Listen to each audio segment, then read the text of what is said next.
What is going on, my friends? It's Sean O'Connell, the managing director here at CinemaBlend, and the binge watch of every single episode of Game of Thrones continues. Same t-shirt means multiple episodes in one day. It is the evening of this particular binge day, and you guys know what evening Game of Thrones watches means now. Wine. We have wine. Tyrion would be very proud of us that we're going to drink our way through this episode. Season 6, Episode 8, titled No One. Hit subscribe, turn on your notifications, and we will... I'm telling you guys, you don't believe me. You've been doubting us this entire time, but I am committed to watch every single episode before Season 8 begins, and my fearless editors, my brilliant genius, I'm pointing to where I hope that they put a comment, it's probably going to be down here, are going to have all of these reactions edited beautifully with their touch of magic, and we will be ready for reactions once Season 8 begins. Oh. What's that? Milk of the poppy. I don't want any. Sleep is the only way you will heal. Trust me. Milk if of my the soup poppy didn't kill you, nothing will. is like butterbeer. Like, I really want to taste it.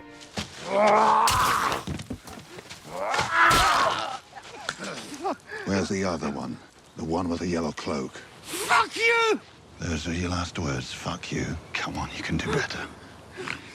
Cunt! You're shit at dying, you know that. I hope you're right about this expedition of yours. I don't return, you'll know I was wrong. I'll walk the rest of the way myself. I can't go off on a secret mission in the company of the most famous dwarf in the city. Varys, the most famous dwarf in the world. Your Grace, His Holiness the High Septon wishes to speak with you at the Great Sept of Baelor. His Holiness the High Septon is welcome to see me here. Move aside, sir. Come on, I want to see him in action. Order your man to step aside or there will be violence. Yes, violence. Choose violence. Yes.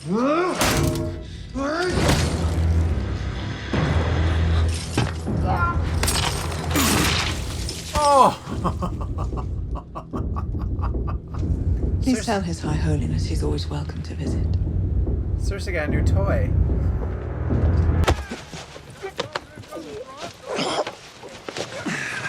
Getting a bit old to be a squire, aren't we?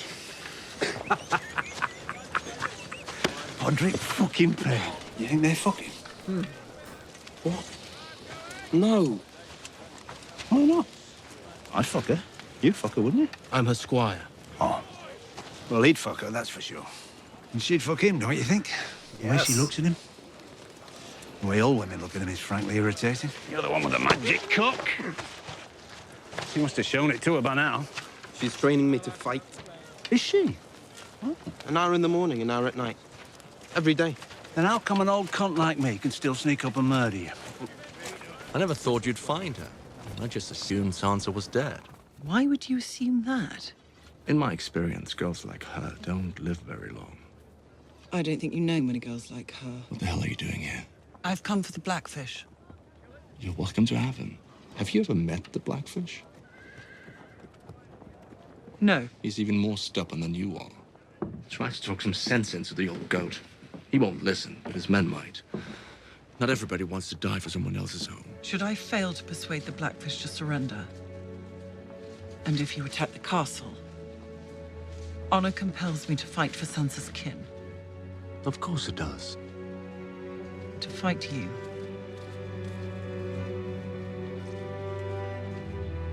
Let's hope it doesn't come to that. I have a signed letter from your niece, Sansa Stark. I haven't seen her since she was a child. I don't know her signature. I don't know you. And I will not surrender. She wants her home back. I understand that. But this is my home. And if Jaime Lannister wants it, he can bloody well take it the way everyone else does. The faith and the crown are the two pillars that hold up this world. One collapses, so does the other. The Father judges us all. If you break his laws, you will be punished.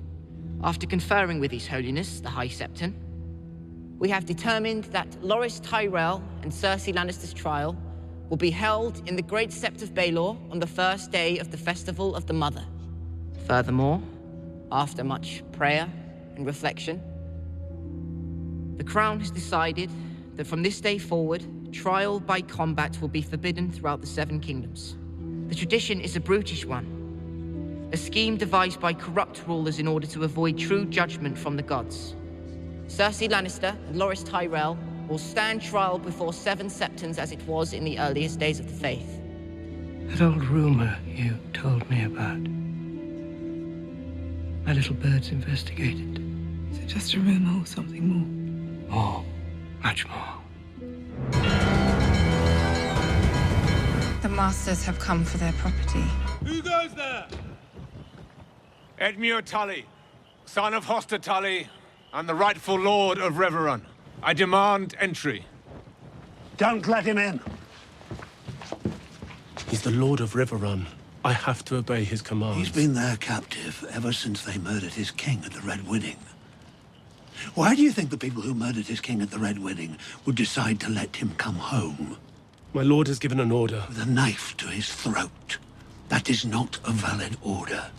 Lower the drawbridge! You're wrong. We've just surrendered our most valuable prisoner. Command all the forces within the castle to lay down their arms. Open the gates. My lord. Your lord has given a command. Find the Blackfish. Put him in irons and hand him over to the Freys. Go on. Come with us. I've run before. In the Red Wedding, I'm not running again. This is my family home. Your family is in the north. Come with us. Don't die for pride when you can fight for your blood. You'll serve Sansa far better than I ever could.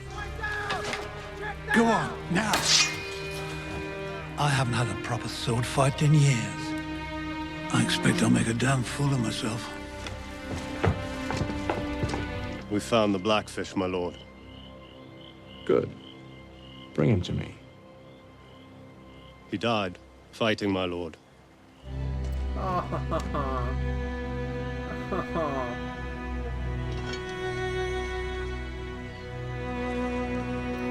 Waves his fake hand.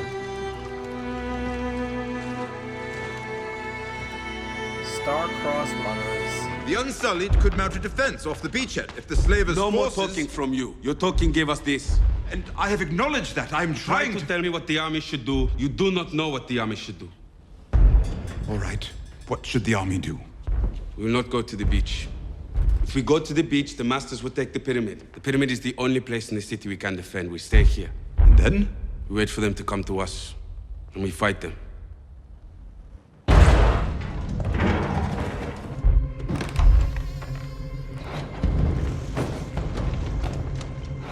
I hope a giant dragon just landed on the roof.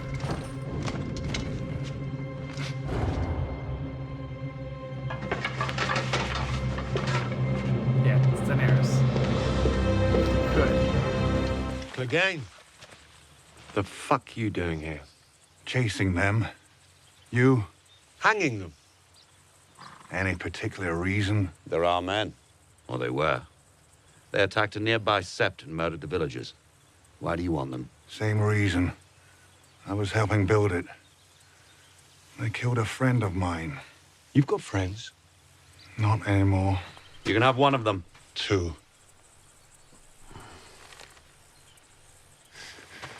No. We're not butchers. We hang them. Hanging? All over in an instant. Where's the punishment in that? They die.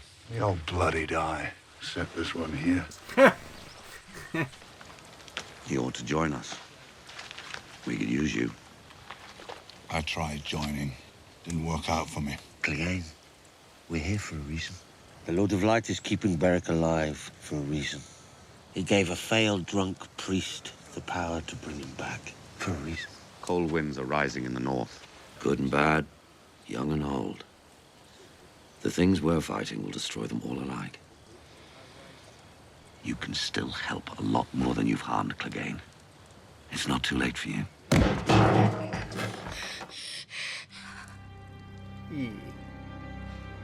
If you'd have done your job, she would have died painlessly.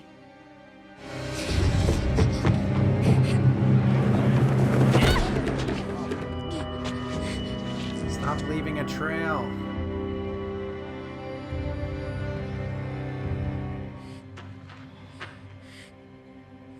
It will all be over soon.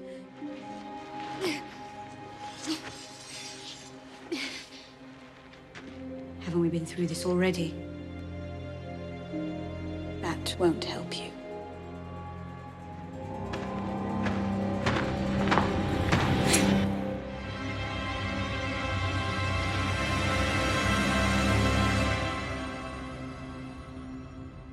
You told her to kill me. Yes. But here you are. And there she is. Finally, a girl is no one. A girl is Arya Stark of Winterfell, and I'm going home. So, no one is Arya, and Arya becomes no one after fighting the T-1000 girl with no name. Help me in the comments. What did we call her? Her face ends up on one of the Faceless Men's models, and Arya reclaims her official name, Arya Stark, and she's heading back home to Winterfell, where hopefully she'll meet up with Jon and Sansa. A couple of major returns, I guess. Arya claiming she's going to return to Winterfell. Dany returns to Meereen with her dragon right at the time when the Masters are attacking. Tyrion's pitch to them apparently lasted only for so long. A lot of people want the Hound to reform. The Brotherhood also says to him, much like Ian McShane said to him, it's not too late to change. Like, you can still help people. You don't have to commit to violence anymore. You can do good in this world. And the Hound doesn't seem like he really wants to help people so much, but he's not like super invested in these vengeance killings beyond personal reasons, right? And so I wonder what's next for him. I wonder what turn he'll take, and will he reunite with Arya? Lord Edmure turns over Riverrun, and I want to know, like, to what end? Because I'm fascinated by that. Like, at a time when the Starks are trying to put together their hold on the North and recruit the likes of the Blackfish and his troops, which they need, it's a valuable piece of property that ends up in the hands of the Lannisters. And the show is dedicating a lot of time to the changing of power and possession between the rebuilt Starks and the Lannisters and the Freys and the Greyjoys. And I thought the show had established at this point now that none of that mattered, right? That the threat north of the Wall is the focal point. And yet we still spend several episodes sort of figuring out, like, who's going to take charge of what property. Like, is Riverrun really that important in the long run? Is even Winterfell that important in the long run? Jon Snow may take over Winterfell, but they could turn around and be facing an army of hundreds of thousands of White Walkers. And so I'm not quite sure yet what the positioning, how that is important. But right now it's a victory for the Lannisters, who, as Jaime gets a significant victory without, as I said, shedding any blood. So that's important. And he gets one step closer to going back to Cersei by negotiating with Lord Edmure. And Jaime, I say negotiates, but like that was a cold, cold way. Cersei gets dealt a blow, a serious blow, and Lena Headey delivers that performance, sells that performance of the devastation of her son, essentially saying trial by combat is outlawed. And that was her ace up her sleeve, where she was going to send the Mountain to fight whoever the High Sparrow chose, and now that's not going to be an option for her. Jaime and Brienne reunited ever so briefly. The star-crossed lovers, as I like to call them. In another show, they would have a happy ending. That's just not how Thrones works necessarily. Lady Crane finally does get killed after showing Arya some compassion. That's pretty much it. Dany's back home, and so I imagine her and her dragons are going to take the Masters to task, and Arya is heading back home. We saw no Jon Snow, no Bran, no Sansa. Not in this one, but a bunch of other plot threads move forward. And I think that Tommen falling further under the sway of the High Sparrow is significant, and he's gonna regret that. He's gonna pay the price, because Cersei, the more, and I know she loves her son, but I just don't think that her hatred for the High Sparrow and her quest for vengeance against the people who wronged her with her Walk of Atonement, she's not gonna put up with that. And I think if Tommen gets in her way throughout the course of this, I have to wonder how loyal she's going to remain, even though it's her son. So some significant developments with the Masters returning and Dany coming back home, and then and the Hound playing himself out, and Arya figuring out a way out of Braavos. So we have 2 episodes left in this season, and some significant things still to happen. So we're gonna have to meet back here, and do me a favor, turn on your notifications after you hit the subscribe button. It'll let you know once we post the reaction videos to episodes 9 and 10 of this season, and then we only have 1 season left to go. And I think it's shorter, it's 7 episodes. So get those underway, have the reaction videos posted, and we'll be ready to go on Sunday night when the first episode of season 8 drops, and we can watch it all together right here at CinemaBlend.